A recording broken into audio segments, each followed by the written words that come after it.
If you are, at first, lonely, be patient. If you've not been alone much, or if when you were, you weren't okay with it, then just wait. You'll find it's fine to be alone once you're embracing it.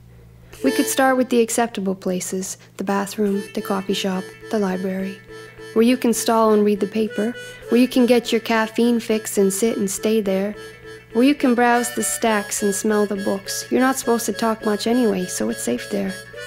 There's also the gym.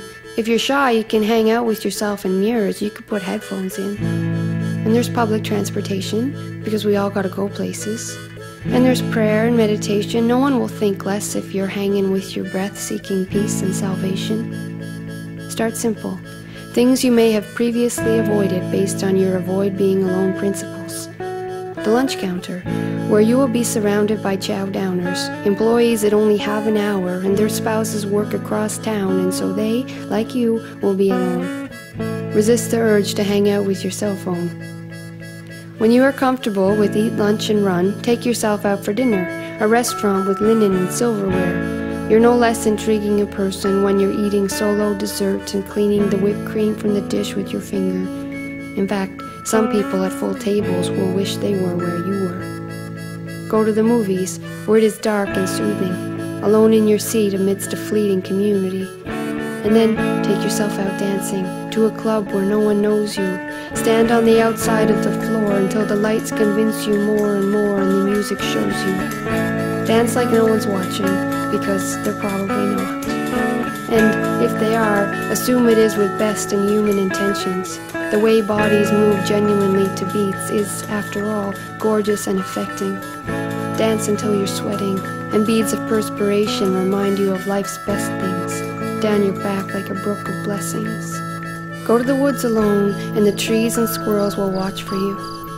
Go to an unfamiliar city, roam the streets, there are always statues to talk to, and benches made for sitting give strangers a shared existence, if only for a minute, and these moments can be so uplifting, and the conversations you get in by sitting alone on benches might have never happened had you not been there by yourself. Society is afraid of alone, though, like lonely hearts are wasting away in basements, like people must have problems if after a while nobody is dating them.